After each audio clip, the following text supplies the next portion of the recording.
पहले आज की इस प्रेस कॉन्फ्रेंस में आप सभी पत्रकार साथियों का बहुत बहुत स्वागत है और लोहड़ी की आप सबको बहुत बहुत शुभकामनाएं।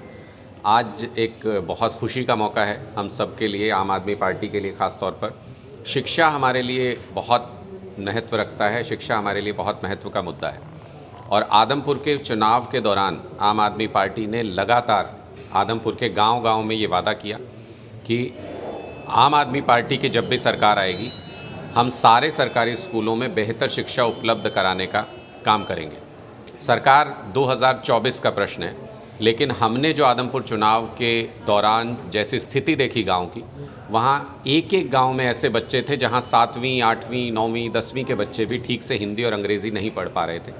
तो आम आदमी पार्टी के वॉलंटियर्स के दिल को वो बात छू गई और उन्होंने एक इनिशिएटिव लेते हुए, उमेश शर्मा जी, भूपेंद्र बेनीवाल जी, एक इनिशिएटिव लेते हुए इनके लीड में तमाम वॉलंटियर्स ने आपकी पाठशाला कार्यक्रम शुरू किया है। ढंडूर गांव में ये आपकी पाठशाला का कार्यक्रम शुरू किया गया है। आज उसका ऑफिशियल उद्घाटन हम लोगों ने किया, शुरुआत उसकी की और पिछले 13 दिन में रजिस्ट्रेशन के दौरान जो एक सबसे सुकून देने वाली बात है कि गरीब माँ बाप के करीब 130 बच्चे इस आपकी पाठशाला का हिस्सा बन चुके हैं, जिसमें हम बच्चों की हिंदी और अंग्रेज़ी की रीडिंग और राइटिंग स्किल्स को इम्प्रूव करने का काम करेंगे। हमने जब इन सारे बच्चों को एंगेज किया तो बड़ा आश्चर्य होगा आपको ये सुन करके कि तीसरी से छठी क्लास के करीब 70 बच्चे ऐसे थे जिनको ना हिंदी पढ़नी आती थी, ना अंग्रेज़ी पढ़नी आती थी, ना हिंदी ठीक से लिख पा रहे हैं, ना अंग्रेज़ी ठीक से लिख पा रहे हैं और कुल मिलाकर 130 बच्चों की रीडिंग और राइटिंग स्किल्स का बहुत ही बुरा हाल था। उनमें से सिर्फ 4 बच्चे ऐसे हैं 130 में से जो ठीक से थोड़ा बहुत पढ़ या लिख पा रहे हैं। तो ऐसी स्थिति को सुधारने के लिए ये इवनिंग क्लासेस, इसको आप नाम दे सकते हैं, गांव में ही शुरू की गई है। गांव के ही जो पढ़े लिखे बच्चे हैं उनको गाइड के तौर पे एंगेज किया गया है, साथ ही हमारे ट्रेंड स्टाफ भी वहाँ पर रहता है और इस तरीके का इनिशिएटिव लिया गया है कि कम से कम जो ग्राउंड वर्क है, इन बच्चों को पढ़ने और लिखने की क्षमता जो है वो डेवलप की जा सके। आगे आगे आपकी पाठशाला के लिए बहुत सारे और वॉलंटियर्स इंटरेस्ट ले रहे हैं। आगे हम इनको और भी गांव में आपकी पाठशाला को और पूरे हरियाणा के अलग अलग हिस्सों में इसको हम एक्सटेंड करेंगे। जहां जहां वॉलंटियर्स इंटरेस्टेड होंगे, जहां जहां गांव के लोग इंटरेस्टेड होंगे, वहां वहां आपकी पाठशाला का बेस बढ़ाया जाएगा। कोशिश हमारी ये है कि 2024 के लिए आम आदमी पार्टी पूरे प्रयत्न में है कि हरियाणा के अंदर सरकार बनाई जाएगी। कोशिश हमारी ये है कि जब तक सरकार बने और प्राइवेट स्कूलों से भी बेहतर सरकारी स्कूल आम आदमी पार्टी की सरकार बना सके, तब तक इन बच्चों के लिए बेस बनाने का काम किया जा सके और गांव वालों को भी एक उदाहरण दे करके समझाया जा सके कि कैसे अगर मेहनत की जाए और लगन से इन बच्चों के साथ काम किया जाए तो गरीब माँ बाप के बच्चे भी जो सरकारी स्कूल में आज भी पढ़ रहे हैं, लेकिन वहाँ 6 घंटे की पढ़ाई में भी वो चीज़ हासिल नहीं कर पा रहे हैं जिसको मात्र 1 या 2 घंटे की इवनिंग क्लासेस में बहुत आसानी से हासिल किया जा सकता है। हमारा लक्ष्य ये है कि अगले 1 साल के दौरान इन सारे बच्चों की रीडिंग और राइटिंग एबिलिटीज़ को दुरुस्त किया जाए और जिस लेवल में, जिस भी क्लास में ये हैं, इनको उस लेवल तक पहुंचा दिया जाए। वहां तक जितना हिंदी और अंग्रेज़ी इनको पढ़नी आनी चाहिए वो पढ़नी आ सके या अपने कोर्स की किताबें पढ़ सके। ये लक्ष्य लेकर के आम आदमी पार्टी के वॉलंटियर्स का ये इनिशिएटिव आपकी पाठशाला शुरू किया गया है। आज इसका पहला सेशन था जिसमें 130 बच्चे तो पहुँचे ही थे, उनके माँ बाप भी पहुँचे थे। सांस्कृतिक कार्यक्रम भी बच्चों का हुआ। बहुत सुकून मिला ये देख करके कि बहुत टैलेंटेड बच्चे हैं ये सारे गरीब बच्चे भी। और कई बार ये ईर्ष्या भी होती है ये देख करके कि दिल्ली में बच्चों को इतनी अच्छी शिक्षा मिल रही है, गरीबों के बच्चों को इतनी अच्छी पढ़ाई मिल रही, इतने अच्छे स्कूल्स मिल रहे हैं। अपना सामान MRP पर नहीं, डिस्काउंट पर लो। और हिसार में डिस्काउंट कहाँ मिल रहा है ये जानो सेलट्रेंडिंग.com पर। विजिट सेलट्रेंडिंग.com, पहले कंपेयर करो फिर शॉप करो। और हमारे हरियाणा के बच्चे उससे कहीं ना कहीं महरूम हैं, कहीं ना कहीं उनको वो शिक्षा नहीं मिल पा रही जिसके वो हकदार हैं। तो ये देख करके दुख होता है और ज़्यादा मेहनत करने का मन करता है कि इनके लिए कभी हम ऐसे स्कूल्स और अस्पताल बनाने के लिए सिस्टम में परिवर्तन ला सकें, उसके लिए हम सारे कार्यकर्ता मेहनत करने का मन करता है। तो ये सबसे आज का महत्वपूर्ण टॉपिक था। दूसरी बात जो कि बेहद महत्वपूर्ण है वो है दूरदर्शन केंद्र हिसार। जिस तरह से सरकार की अनदेखी के चलते हरियाणा सरकार जिस तरीके से आंख बंद किए हुए है और केंद्र सरकार इस हिसार सेंटर को बंद करना चाहती है, मुझे लगता है कि ये एक सांस्कृतिक केंद्र बिंदु हरियाणा का ये दूरदर्शन केंद्र धीरे धीरे बन गया था और वो इस तरीके से उसको अचानक से बंद किया जाना वो कहीं ना कहीं हमारे सांस्कृतिक ढांचे पर प्रहार है। हिसार की पहचान बन चुके इस दूरदर्शन केंद्र को बंद किए जाने के हम खिलाफ हैं। हम आज वहाँ धरने पर भी गए और अपना समर्थन जो कर्मचारी वहाँ पर बैठे हुए हैं उनको देकर के आए। समाज के सभी वर्गों से हम ये अपील करते हैं कि इस मुहिम को समर्थन आप सब लोगों को करना चाहिए और इस केंद्र को बचाना चाहिए। और देखिए किस तरीके का एक हास्यास्पद स्थिति बन गई है कि जो भारतीय जनता पार्टी की सरकार में 2002 में स्वर्गीय सुषमा स्वराज जी इसका उद्घाटन करके गई थी, इस केंद्र का, इसकी एक तरीके से शुरुआत करके गए थे और ये कहते हैं कि अपने बाप दादा का जो कमाया हुआ है उसको बच्चों को और बढ़ाना चाहिए, उसको और आगे बढ़ाना चाहिए। लेकिन देखिए कैसी बदकिस्मती है कि भारतीय जनता पार्टी की सरकार में, इनके पूर्व की भारतीय जनता पार्टी की सरकार में शुरू किए गए संस्थान को बंद किया जा रहा है, यहाँ उसके शटर डाउन किए जा रहे हैं। और दूसरी तरफ चौधरी देवीलाल जी जो प्रधानमंत्री रहे, हरियाणा की पहचान भी रहे, हरियाणा का नाम भी राष्ट्रीय और अंतर्राष्ट्रीय पटल पर उन्होंने खूब ऊपर लेकर के गए, उनके पड़पोते आज उप मुख्यमंत्री बने हुए हैं।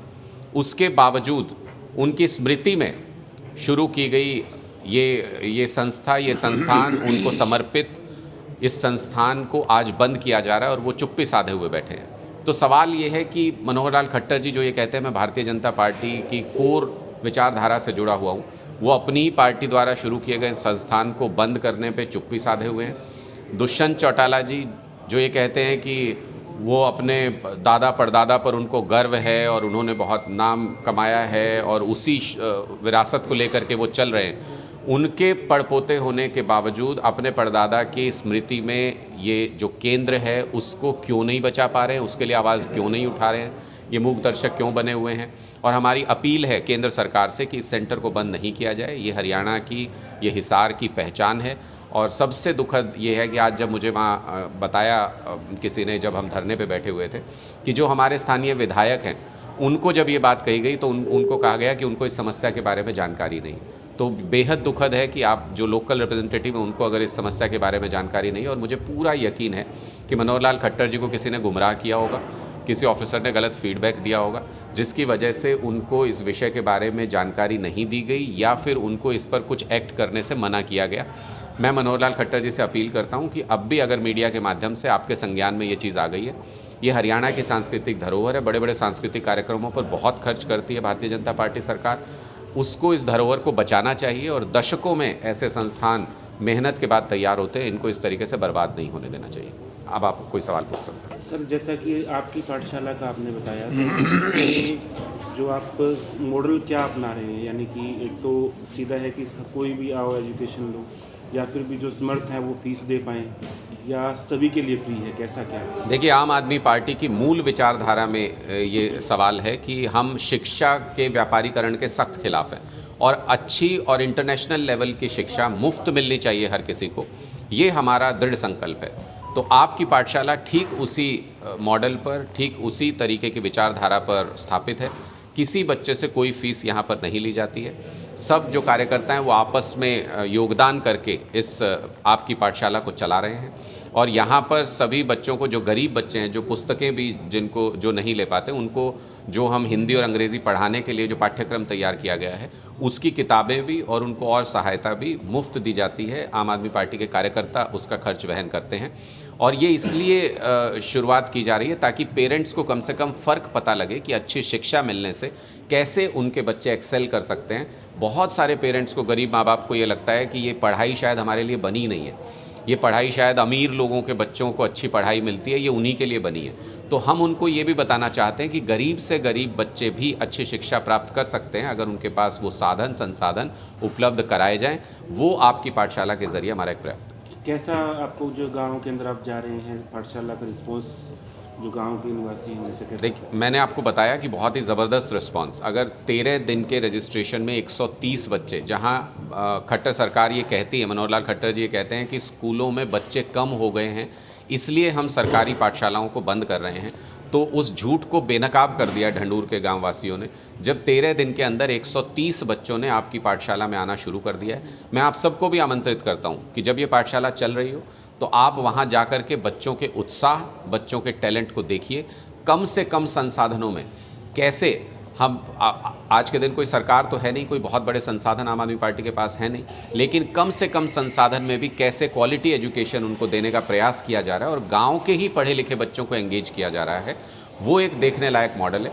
इसको हम जगह जगह पर रेप्लिकेट करेंगे, गाँव जहाँ जहाँ गाँव से इसकी डिमांड आएगी वहाँ पर हम इसको फुलफ़िल करने की कोशिश करेंगे। और मुझे लगता है कि ये एक रोल मॉडल बनेगा और कम से कम जो पेरेंट्स हैं उनकी एक उम्मीद जगेगी कि जिस दिन भी आम आदमी पार्टी की सरकार आएगी उस दिन सारे संसाधन उपलब्ध होंगे और एक शानदार शिक्षा व्यवस्था हम बना सकेंगे हरियाणा के अंदर। सर, ग्रामीण परिवेश को अगर हम देखें तो वहाँ पे मोस्टली जो बच्चे हैं वो ऐसे रहते हैं, सही से हिंदी भी नहीं बोल पाते। मैं सबका नहीं कहता, लेकिन 80 से 90% जो हिंदी भी नहीं बोल पाते, जबकि अगर वो कहीं नौकरी के लिए जाएंगे तो उनको हिंदी के साथ साथ इंग्लिश भी ठीक ठाक आनी चाहिए।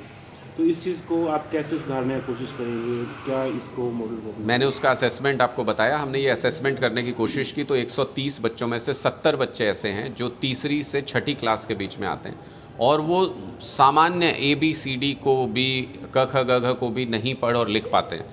तो ये स्थिति है जिसमें आप क्लास बढ़ाते जा रहे हैं लेकिन बच्चों को शिक्षा नहीं मिल रही है। 6-6 घंटे सरकारी स्कूल में बिता करके आते हैं ये बच्चे, कहीं जाते हैं कहीं नहीं जाते हैं क्योंकि कोई टीचर ही नहीं है वहाँ पे।